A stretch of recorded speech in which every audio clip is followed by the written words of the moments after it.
Hello, everyone, and welcome to the Unnext News Radio podcast, your news source for all things unexplained. And now, here's your host for the Unnext News podcast, Margie K.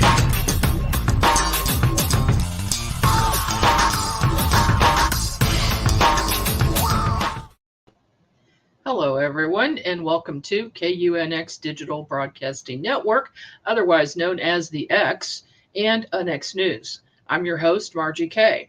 We're here every Friday night at 6 p.m. Central, 7 p.m. Eastern, but you can watch the show on YouTube, on the Unnext Network channel, or listen to the show archives anytime at unnextnetwork.com.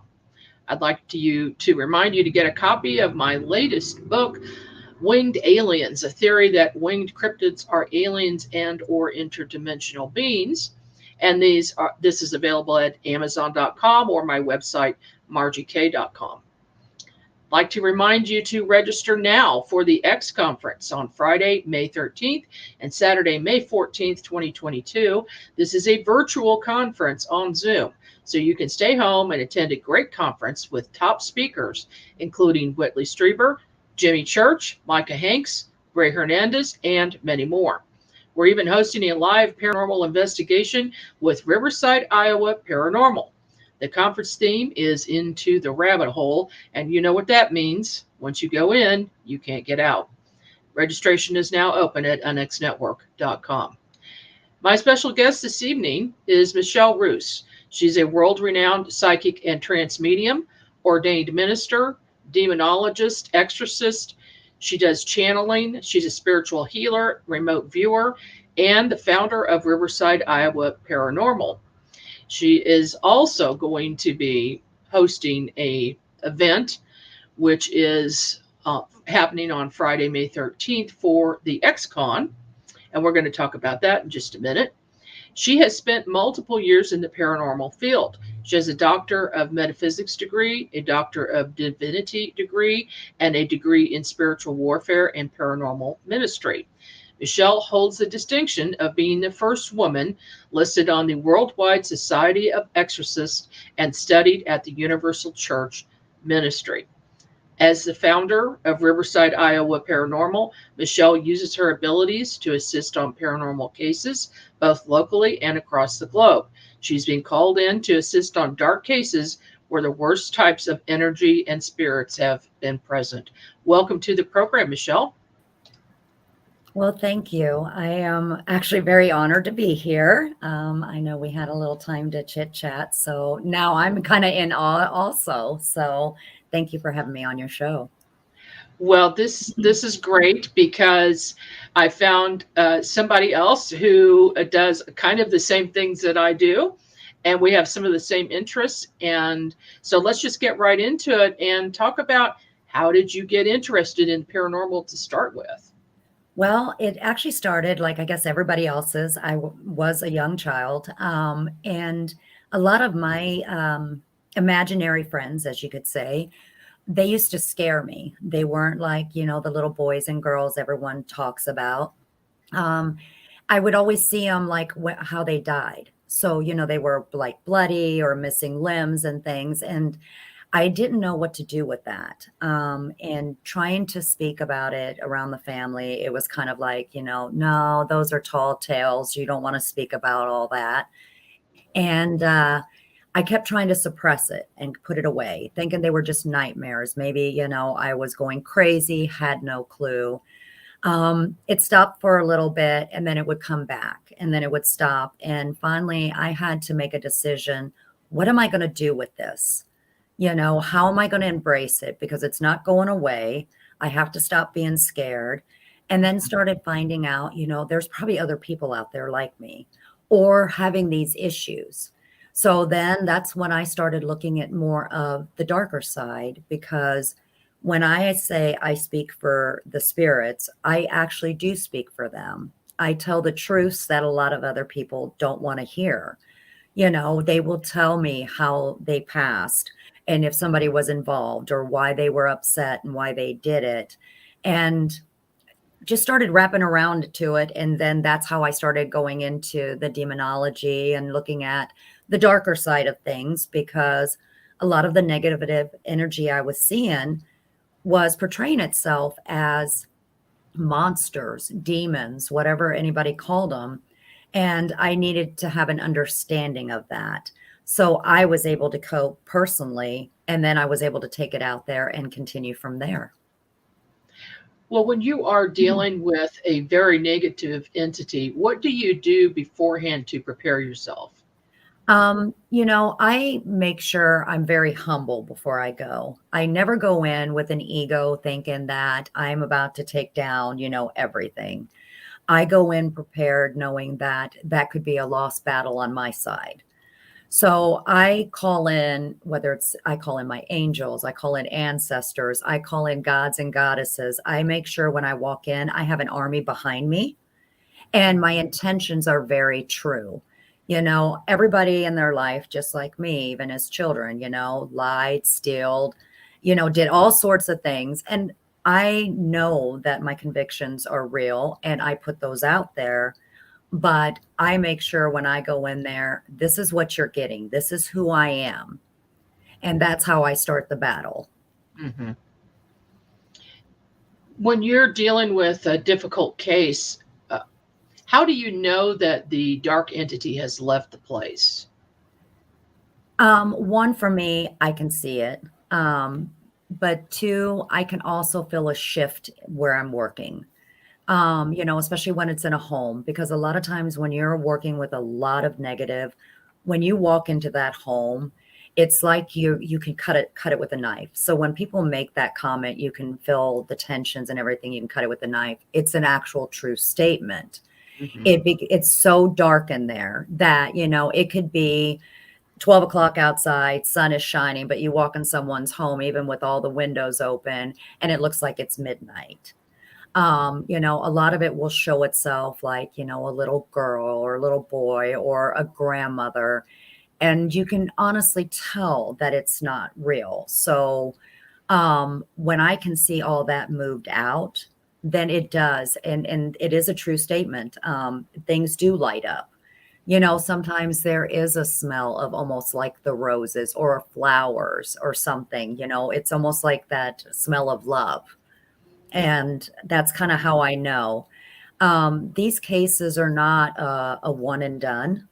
It doesn't mean they can't come back a couple times, because you're not just working with that entity. You're working with a family that you're going to have to rebuild, because Yes. they lived in this one way this whole time. And if they continue, it can invite it back in. So Yeah. and a lot of people don't understand that you can't just go in there and say, because I'm going to tell you, sage doesn't work on everything, and if you're working with negative, sage doesn't work. You're just going to really, really tick it off. And now you're actually gonna, make it worse for the family. So now you're having to deal with the family to rebuild itself. And that's where the counseling comes in. And kind of letting them know you have a life and now this is where you need to go. Do you ever have a difficult time sort of retraining people and letting them know that some of their behaviors are actually causing the problem? Yes. One thing I've noticed with people in general is having to look at themselves in the mirror and know that they can love themselves, and that what they, portray out is actually going to be something that feeds into that negative. Mm-hmm. And when we have so much disarray, around in the world, or just a day-to-day thing with people, when it comes to, you think about it, paying bills or doing things in kids, especially teenagers, going through different changes of their body, it's hard to get them to realize you can make a shift, because we are creatures of habit. And if we continue down that same thing, whether we know it's wrong, we still continue to do that same thing over and over, because it's easier than looking and saying, I need to do a change. Now, this might seem very strange, but I'm seeing something next to you right now, and it's just been driving me a little bit nuts. It's okay, because you're probably seeing something that everybody sees. Okay. Go ahead. Yeah. Well, it's definitely a very strong presence, and it's there with you all the time. Is that Mhm. true? That is very true. Okay. I feel that this is a protector for you. Yes. Okay. Okay. Got it. I And haven't I seen love that that with you anyone said it. else. I love that you said that, because so many people say it, and sometimes it'll show itself a little more, like a hooded person. And it's kind of, we had a discussion about it, because I feel like it walks both sides with me. And so Mhm. it kind of keeps me balanced where I need to be. Yeah, it's not afraid of anything. No. So, yeah. Okay. Well, that's good. Good to know. Uh, I'm glad he's there. yeah. We were talking before we came on the air about your trance channeling. Yes. And that's something that I actually did not believe that people could do it. I'd seen other people do it, and I thought, oh, this could be fake. So it probably is fake.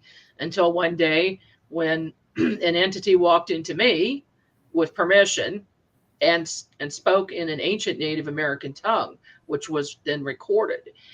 And so I'm wondering, how did you find out that you could do this, and when was the first time it happened, and how does that work for you?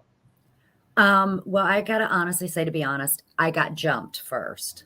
So Mm, before it was a channel, because I didn't realize that's what I did, because I put a boundary around me. You can only come so far. But I was so in depth in this that it came through and it started speaking through me. And it was in a language that no one knew. And then it jumped out. So at some point, I must have shoved it out without realizing. And I'm like, wait a minute. I could feel it while it was inside me, but I had no control over it. And then I'm like, I'm going to try this and see what happened. And I was actually working a case that it was actually, was trying to find a child. That's what it was.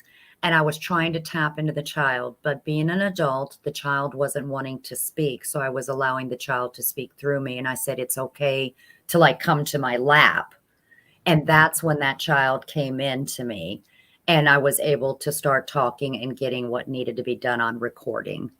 And so I knew I was able to start controlling it because I was allowing it, but I knew how long to be able to kick it out so it doesn't take completely over. do you remember what happens during a trance channeling session? I do not. And I know a lot of people say they do, but when I end up giving myself and we're trying to find something out, I do not remember it. So I always make sure somebody's recording or doing, with a recorder, with a videotape, because when I open myself up, a lot of people don't understand. People who channel, we open ourselves up like a portal. So we end up like taking our insides out. So we're like this big globe of light. And when we're allowing them in, it's like we're a different being, almost like an astral projection. You're sitting next to it, you see it, but you're not comprehending what's going on. And and that's why when some people said, well, yeah, I remember doing this and I remember doing this, and I'm like, well, am I odd? Am I doing this wrong? Because when I allow them to use me, they're using my shell and helping. I see it from the outside, but I don't remember what they're doing until after I see it. And I'm like, oh, okay, I did that. Yeah, yeah. So, It's like your consciousness takes a step outside and lets yes. this other consciousness come through. Mm-hmm. Right.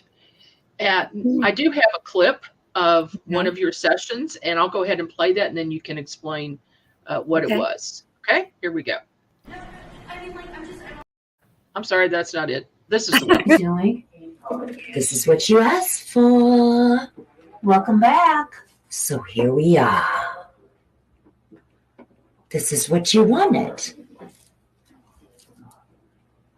You keep calling upon all, calling upon on, and when we show up, you forsake us just like he did.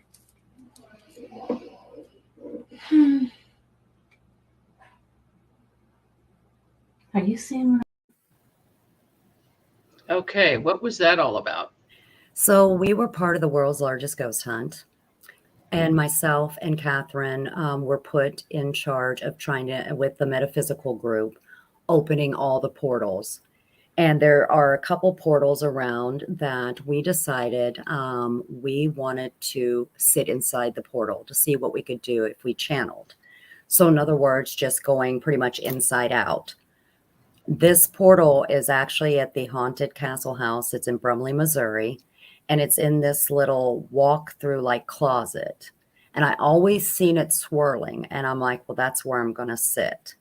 And so when I went in there, I first called on my guides and everything for my protection. But I opened myself up to whatever wanted to come in and speak. And, you know, like we all know, if you have good, you have evil, you know, bad, good, and it for the balance. So I was getting a little bit of everything coming through. And from what I'm understanding, the people who did see it during the live and everything, I guess my face did morph a little bit and stuff like that. And yeah, that was pretty nasty. I could say I actually, and I'm not sure when you channel if it happens, but when I do it a lot, I get bruises. And I always get one bruise like right here, like something's holding on to me. It's fingerprints. Oh, Like wow. it pulls me out. And so when I know I'm deep into it, I end up with bruises everywhere. So Oh, no, that yeah, doesn't happen to me. I'm glad it doesn't. we got to hang out. Yeah. We got to hang out. We definitely have to hang out. Okay. Now you have done a lot of investigations around the country. How many investigations do you think you've completed? Oh my gosh. It's been over 100. I don't know the exact amount. I mean, we've done different locations, but on the private sector, I would probably have to look in my files, but I know way over 500. I would put that way. Okay. Here's another video. We talked about this earlier.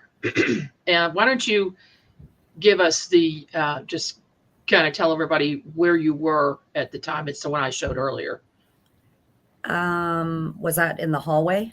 No, in Gettysburg. In Gettysburg. Okay, so Yeah. we were in Gettysburg, and this was right about the area where, you know, they were had the YouTube of where the soldier walked in and out. And so we were close by it, and I'm like, I want to see what we get. So I'm standing by that cannon, and I am seeing things on the other side of the rocks. I see soldiers and different things, and I'm speaking. But my tech guy always teases that I forget to hit the record button, because when I start seeing things, I think everybody can see it. And so I forget. So I was kind of being a little snooty at the same time, like one by the cannon, you know, so he would hear it when he started doing the evidence. And we end up getting an amazing EVP. I end up talking to a couple of the historians for Gettysburg, because at the end, you're going to hear something, and found out that was something that the soldiers actually did in Gettysburg. Okay, here we go.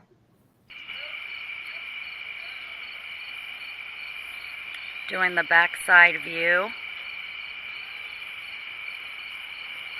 from where the cannons were. Loading up and firing.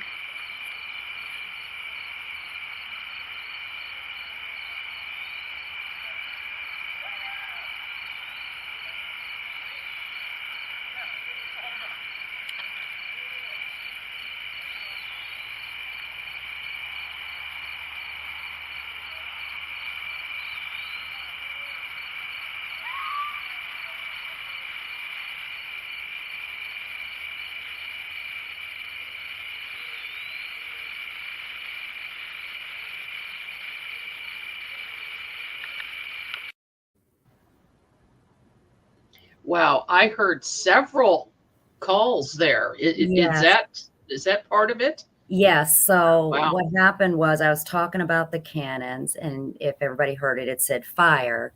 And then at the back end, you start hearing it. They called it the war cries. And so before they started charging and doing things, that's what they would do. And I couldn't ever figure out what it was. And I'm like, because we were by ourselves. And so when they listened to it, they're like, you actually caught the war cries of the soldiers from Gettysburg. So yeah, the only time I hit record on my recorder, I was like, yes. That's amazing. I've heard, I haven't had a chance to get to Gettysburg yet, but every paranormal group that's gone out there has gotten evidence. So it must be very active. Oh, it is. It is. And you have to remember, I mean, when we talk about energy sources and things, they had said that the grounds all over Gettysburg was so full of blood that it was like rivers. And so that starts absorbing into the ground. And, I always was like, well, it has to be in the bushes and the trees. And then just found out, I think a year ago, they had looked at some of the old trees, and the veins in the trees, when they cut them down, had the blood going through it. So as they were growing, what was absorbed in the ground. So anywhere you go in Gettysburg, I mean, there's a lot of residual, but especially if somebody with abilities, or even being a little bit, I don't think you even would have to be sensitive to do it. You get on that battlefield anywhere and it just takes over you. And it's almost like you're walking back in time. So it is an amazing place. I did a lot of crying. That was for sure. A lot of crying. Yeah. Do you pick up the emotions of the deceased people when you do investigations? Yes. I can normally get in there, a lot of times it's a lot of the sadness or the anger of not speaking out, things like that. When you go to a place where a woman has been really abused and stuff, I can feel their pain, what they went through, but then I can tell you where they have gotten hit, what I see, if they were strangled, different things. I get a lot more of that when I work a case that has to do with suicide. Those are actually pretty tough on me. Oh, yeah. Yeah, me too. Yeah. I don't like to work those. Let me show this clip right here, and then I'll let you explain it. No, I mean, like, I'm always very drawn to this room when I come here. Okay. But she doesn't like you in there. I know, that's why I'm a little upset. Well, she's kind of like you're in her space, and shame on you, you young little And if this is my room, can you maybe step out of it, please? You don't get something going on. Oh, she's really upset.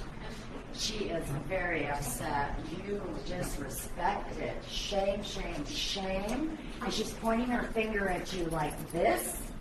How dare you? I'm hurt. You're okay, honey. Just let her talk. You're hurt. You were in her room. She went back in the room like... I thought we were good. I guess not.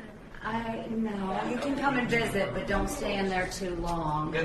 She keeps fixing her hair, and she's putting on like lipstick, but she's missing her lips. Oh. You know what I mean? She's putting it on so it's going around. She wants to be beautiful. So I keep getting that. So she's got like her hair all disheveled a little bit, but she thinks it's all back and looks pretty. It should be. So you can come and visit her, but don't stay too long, is what she's saying. She wants to see how beautiful she is. So I'm going to have you go into the room with me, and we're going to ask her, Devin, can you go in the room? I want you to apologize to her and tell her that you think she's beautiful, and that's why you're drawn to her. That is why I'm drawn here. It's a pretty room, pretty pink room for a beautiful little lady. And I apologize for encroaching. I was drawn to you. Because I really like you. I really like this room. So I'm sorry. I'll come and visit, but I won't stay too long. I hope that's okay.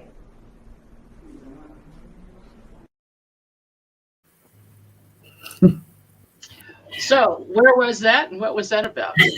Well, that was Edinburgh Manor. That's actually in Iowa. It used to be a poor farm, and then it turned into an asylum. And that room actually has an elderly lady who she doesn't like people staying in her room that long. And she was pretty much in my face telling me, you need to let this little like whippersnapper know she's staying too long and she's in my space. And that's kind of something, if they tell me, like I say, when I speak for spirit, for, them, I speak for them, it's like, sorry if I hurt your feelings, but this is the truth. She doesn't like you hanging in her, space. She wants to know she's beautiful. Don't touch her stuff. And that's kind of what I told the guest, and they kind of looked at me funny, but I don't know if you've ever felt it, but if I don't say it the way they want me to, it's this nagging feeling that I only get like a lump in my throat, like you're not telling it like I'm telling you to tell it. And so I pretty much had to tell her how it was. So, yeah, I mean, it turned out to be a great evening, but yeah, I pretty much don't have a filter when it comes to that point because they will not leave me alone until I do speak the truth. So let's talk about the Riverside Iowa Paranormal group now. When did you start that? Started in 2015. Just kind of was a small group and we were just kind of helping people out a little here and there. And then I started growing it more and more in 17 to build different chapters. Everybody's into the paranormal, but everybody was trying to run to all the very big locations, check them out, things like that. They had forgotten there are actually families that are still in need. All spirits don't just hang out at like an Edinburgh Manor. Things do happen because of buildings and stuff that are on certain land. And so started getting too many phone calls that we couldn't just travel everywhere. And so I started getting other chapters involved. So this way, if we did have somebody that needed something on the East Coast or up in Minnesota or over in Arizona, we would have people who would know how to take care of those families in need. So how many chapters do you have and where are they located? Let's see. I got to remember them now. I know we have Arizona, Iowa, Indiana, PA, Minnesota, and we're also over in Greece and UK. Oh. And so we do a lot of that whole area too. Do you ever do long distance consulting on cases that they may be working on? Yes, I do that a lot. I do a lot across the pond. I do a lot of spiritual healing. And like my spiritual healing is not just grabbing some crystals and doing some incense. I do a lot of I'm going to tear you completely apart and make you a shell. And then we rebuild you and, kind of go from there. I forgot a chapter in Texas. I'm sorry. I knew there was another one there somewhere. Sorry, Texas. Well, I know we've got some people from your group listening right now because they're in chat. So we don't want to forget them. Do you use remote viewing when you're working on a case that is, say, a distance case or even one that's nearby? Yes, I do.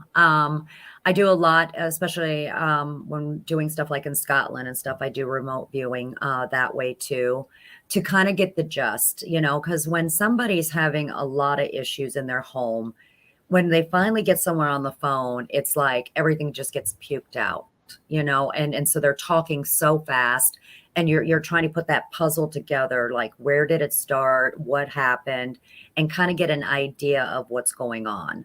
So then I end up doing that remote viewing.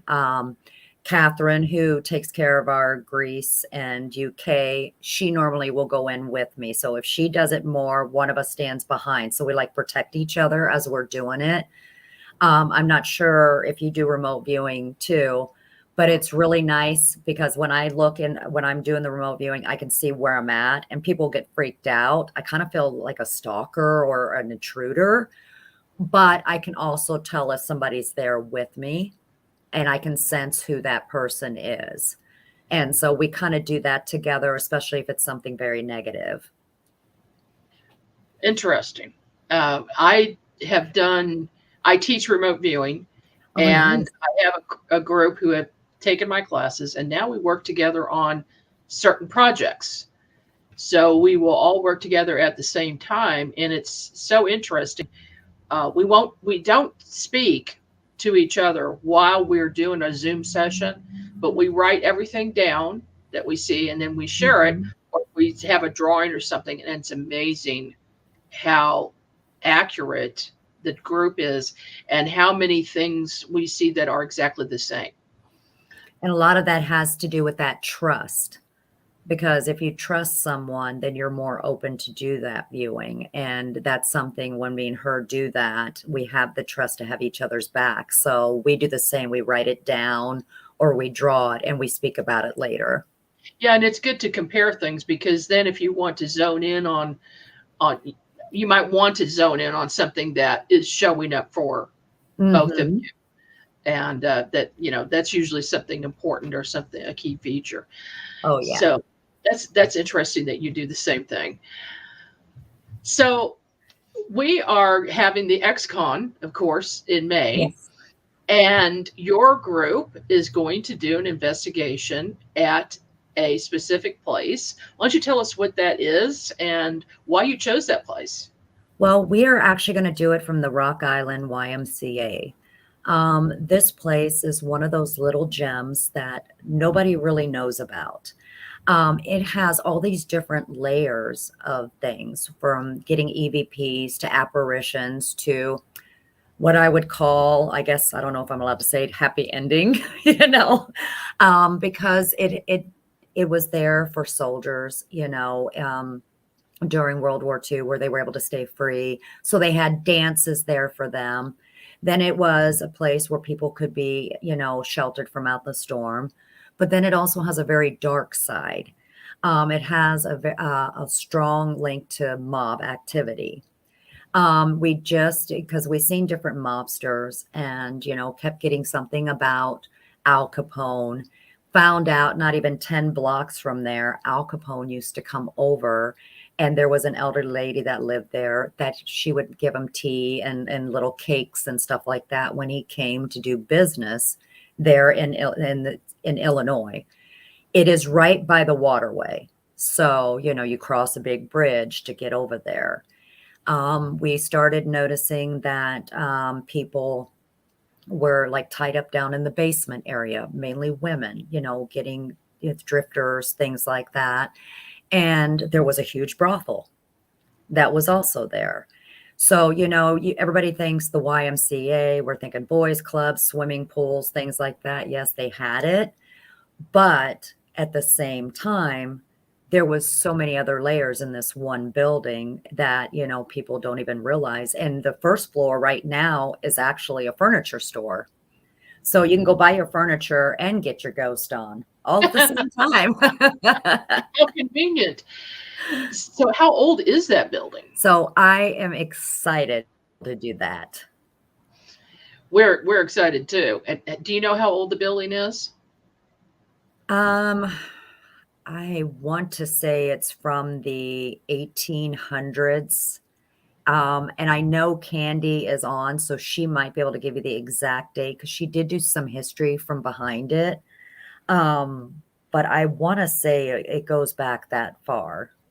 Okay. Yeah, we've got a comment from someone in your group. Rock Island YMCA was not only a YMCA, but was a brothel, speakeasy, has ties to the mob, and housed a murderer. Yes. Who's the murderer? Well, I do know it was a gentleman who ended up killing another gentleman over a pack of cigarettes and some money.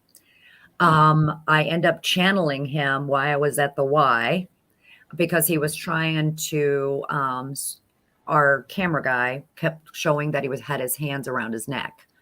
And so I had to call him into me to get what he needed out. Now, we do have that on YouTube, but we have it for over 18 because the language that came out is not very appropriate. That's why we didn't share it tonight, because it is pretty raw. Okay, well, that's a good thing we didn't share that tonight. No, yeah.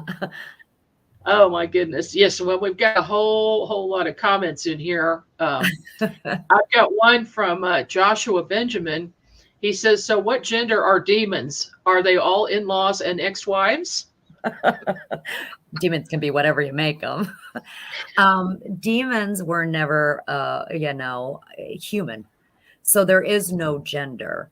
A lot of people, if you want to go on the biblical side, demons were fallen angels. They never looked at each other as one male, one female. They're all as one entity. But different religions have different ways of actually 1912. There we go. Yep. 1912.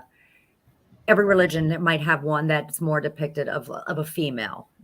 We as, men who rewrote certain books, we gave gender to a lot of demons and to all different things. So when I see negative energy and it forms as demons, I see them. Have you ever watched the movie Alien? Oh, yes. The original Alien. Times. I see them like that, or I see them as crawlers, half bodies crawling and stuff, really creepy, black. So there's really no gender to me at that point. All I see is what they're bringing in, and that's what I go with. But could be an in-law, ex-wives, not really sure. I think that person is joking. Yeah, I had a very strange thing happen to me when I was younger. I was playing in a band, and we were a house band for this one particular place in Kansas City. Played there, every week. And I noticed that the crowd would turn decidedly angry about 3/4 of the way through the evening. And they would start acting up and they would be out of character. And, these were regulars that were in there all the time, and we kind of got to know them. Well, one evening I was playing and I looked across to the bar area and I saw something very, very creepy. On the top row where they kept all of the drinks, on the top shelf were these 3 demon-like looking things with wings. And they're maybe 18 inches or tall or so. And at one time, they all flew across the room and went right into the top of the heads of 3 men. And those 3 men instantly changed their behavior and started acting up and wanting to fight and things like that.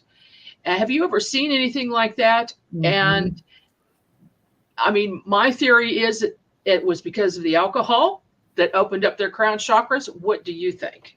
I kind of get that too. I call them little demon cherubs because of the wings, because they're able to jump into people and do things, and stuff like that. I've seen those before. But when we put ourselves open like that, when you start drinking alcohol, you kind of just calm down, things open, you become an open vessel for anything. So yeah, I could see that definitely happening, but I've seen those before. And, I've seen them it's really weird when, we talk about these things because people are like, what's going on? And it's like, at first you think maybe it's your brain trying to make these creatures so you can figure it out, but no. I mean, it's kind of one of those, yeah, that stuff's real, and they can jump into anybody, especially when and people are wide open all the time. No one thinks about, hey, I need to, this is my sacred space. Right. And I've also noticed among people who want to learn more, they want to learn about metaphysics and they want to be, they're just kind of walking around as an open channel. Yep. Without learning how to protect themselves. Do you find that a lot as well? Yes. Especially when I talk to people, a lot of people who are very empathic, those are the ones that become the worst targets, because they don't realize, why am I having mood swings, because they automatically, we want to go to the doctor and we want to figure out, what's going on with me. And the first thing I always do before I do anything, we go through hardcore ways of protecting yourself before we start working on how do we open you up. You're going through an awakening, but you got to learn this piece because this is going to be a train wreck. and you're going to have to get used to it. But you got to protect yourself, and then you'll be able to kind of guide through it. And so that is my big pet peeve with me. Do you ever recommend that people, say, carry a quartz crystal with them or a dark stone with them at all times? I do to some. So what I feel like, anything can be a protection, whether it's crystals or whether it's something that you hold dear. Because a lot of people don't realize, I mean, the properties of crystals help us a lot. But sometimes it doesn't help everyone because they think, oh, I'm going to run to the crystal store and I'm going to grab some obsidian and I'm going to be all good. They don't realize yes, you have that property, but you got to put that intention into that property of what do you want it to do for you. But there are some people that, might carry a rosary or something that their grandmother gave them. That's going to protect them just like that obsidian would. Because their intention into that rosary is, this is my protection. And then that's what starts giving that protection and closing off. And I'm not saying don't go out and buy crystals, guys. I'm just saying, it just kind of giving you, because there are some things we hold so dear. And those things that we hold so dear are the ones that will actually give us the protection we really need. Absolutely. Have you ever run into let's say, a sticky situation and you couldn't solve it? Yeah. Yeah. Okay. That's frustrating, isn't it? Yes. And it haunts me. And no pun intended, but it really does, because you would think there could be a closure and there isn't, and you don't know what to do because it's constantly running you around in circles. And yeah, it keeps me up at night at times. It kind of eats at you, like a real bad nagging feeling. Well, I've got a question for you about graveyards. A lot of people who are, especially if they're just getting into paranormal, they watch the TV shows, so they think they want to go out and start doing it. The first place they head is a graveyard. Now, is that a good place to go? And why do you think there are spirits there? Why would a spirit hang out around their grave? Well, I don't do graveyards, period. Too much. It's too much to take in, and you actually become a target. I don't think the graveyards are just the spirits of the people who are there. I believe the land, because of the energy that's been put in and out of those graves, when it has, you got to remember the land's been there longer than the cemetery most likely has at some point. I think we're getting a lot of that other stuff, because there's a lot of times you can walk through a cemetery and see things and go, wait a minute here. This person doesn't seem like it belongs in this area, and when you're not able to navigate. So I just don't think cemeteries are a good place. I really don't. And I think that's supposed to be their resting place anyways, even though I know they're not really there, but it's just the idea of it. So yeah, I don't hang out there. Not even during the day. I've got a clip here from the place that you are going to be investigating, or your team is going to be investigating, on May 13th, which happens to be a Friday night. So I thought that would be appropriate. Yes. Do you have any, let's talk about superstitions for a minute. Do you have any superstitions about Friday the 13th or anything else? I do not. The crazy thing is I love odd numbers. Odd numbers, I'm drawn to those, which, everybody's always even. No, I like odd numbers. So no, the 13 does not really, I think I feel more energized around those dates, if it's an odd date. But yeah, I think it's just kind of what people take with it. We all have our own ideas with it, I guess. Okay, I'm going to show this clip now, and then you can talk about it. Jim, are you still with us? Yeah, I'm here. Jim's already asleep. No, Jim's feeling something. I keep getting like tingling sensations on my thighs, my groin, my butt, my neck. Come on, girls. let's get them really working. They don't have time for all the fondling. They have to get back out. So let's get them going. Come on, girls. I need you three to take a nice deep breath because you guys about to go for a ride. Whoa. You okay? Whoa. Jim, are you okay? I literally just felt the mattress move, like something sat down. You just kicked her in the crotch with your knees. Oh, I'm serious. It's like I know, right here your bed should be moving. on the left side. You're good. I'm right here. That was freaky. Okay. Now we didn't set that one up, so try to explain what that was. Well, that would be at that Rock Island YMCA. And again, because of the brothel. And since it is a furniture store, she does have mattresses that are for sale. And when I was walking through there at one time, I'm like, they kept following me around like they were supposed to be doing something. And I had just came up and said, I would like to try an experiment. And so I asked some gentlemen, would they be willing to do this? And didn't know what was going to happen. Well, as I have them laying on the bed, the women are actually walking out this little doorway into the mattresses, and they go by each bed. And we're putting it in the timeline where they were at. And I just told the guys to take a deep breath. And I just was having them talk to me. I could see what was happening, but I wouldn't say nothing to them. And men have told me they feel like the pressure in, the area moving. One man could feel like cold hands going up and down on the chest. Someone felt kisses and stuff around the ear and, different little things like that. But when they were done, the experiment, I wanted to know exactly what the feeling was. And it wasn't on a sexual side. It was, I wanted to see if it got more deeper and into the emotional or spiritual side. And every one of these guys were like, the feeling was so intense. It was like someone just went inside of them and the intensity of all of it. So it kind of became a thing. The only thing is, I can't really tell the guys what these girls look like because these girls, they were murdered. And so there's certain things that are hanging off of them or things hanging around their neck, but they're feeling everything because they're using their senses and they're feeling. We've had it where we've seen the mattress actually move, and different things like that.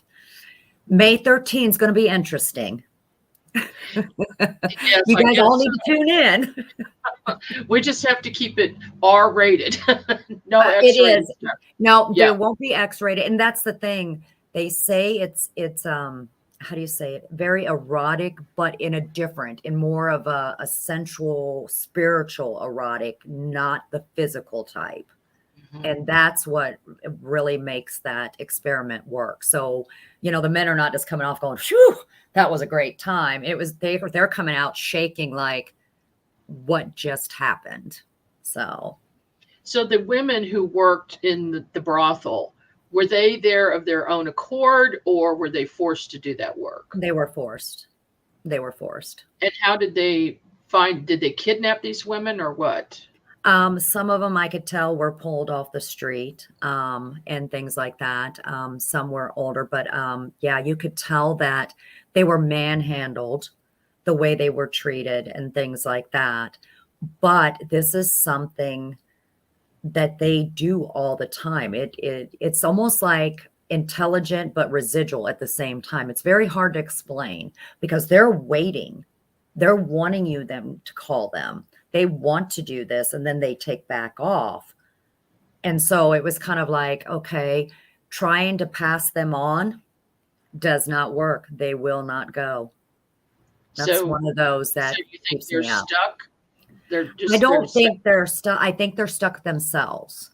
I don't, when you even talk to them and say, you don't have to do this anymore or don't have to do that. They're like, no. And then they go back and it's like they wait. Wow. It's crazy. It's sad. But at the same time, they actually get a little aggravated when I walk past certain rooms and they're like, is it time to work? Is it time to work? And I'm just like, yeah, well, if you want to, Oh my Again, I goodness. speak for the spirits.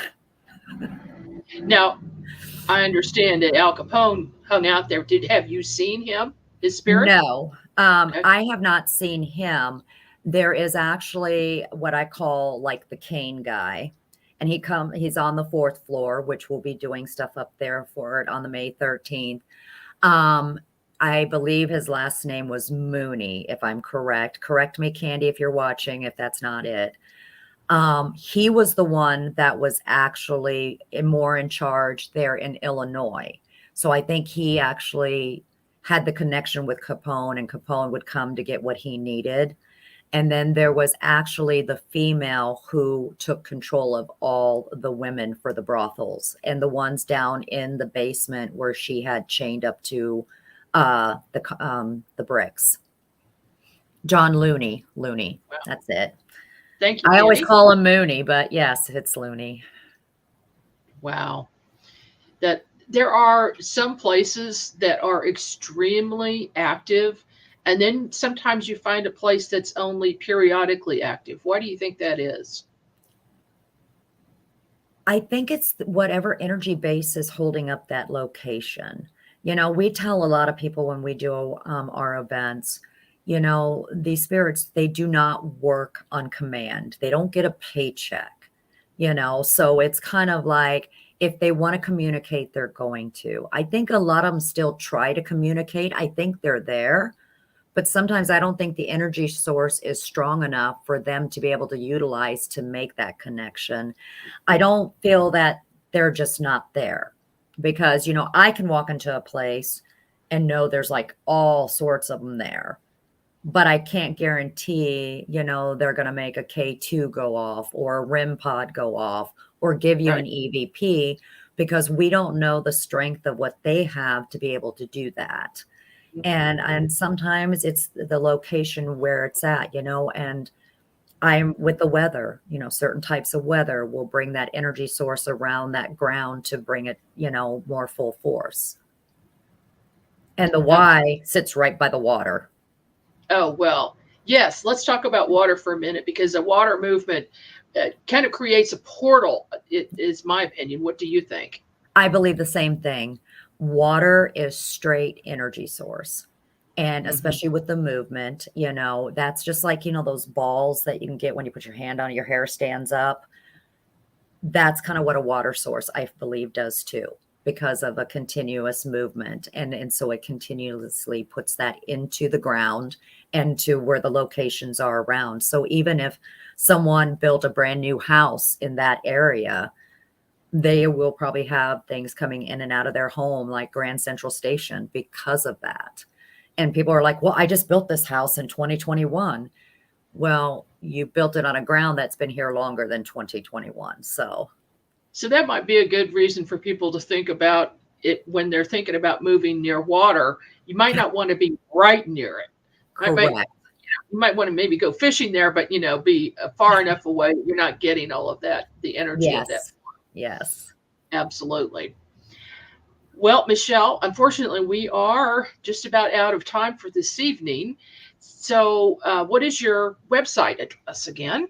The website is Riverside Iowa Paranormal.org. That's where we have all of our events. That's where our tours are. And also, if anybody is needing help, everything is confidential. We do have some more clips and pictures of some of the things we have done. And you get to also meet all the rest of the team. Everyone has their bios, their pictures. And if you have questions, there's different ways of contacting us right off the website. All right. So if you need help and you are in one of the areas that are listed there, please contact Riverside Iowa Paranormal and perhaps someone will be able to assist you. Thank you so much, Michelle. It's been great talking with you this evening. I think you are a very interesting lady, and I'm sure we're going to be doing some things together in the near future. Sounds like a plan. I would love to. I'm looking forward to May 13th. Me From too. 9 p.m. to 12 a.m. Nice. So a 3 hour. You are actually the group that has the most time of anyone for this conference. So, and it definitely won't be disappointed. Sounds like it. It sounds like it. So I appreciate it. Thank you so much. Thank you. Thank you everyone for joining me this evening, and we'll see you here again next week on Unx News. You've been listening to the Unx News Podcast with Margie K. Any rebroadcast or duplication of this program or its content without express written permission from Unx Media or Margie K. herself is strictly prohibited. The Unx News Podcast, in direct cooperation with the internet website unxmedia.com.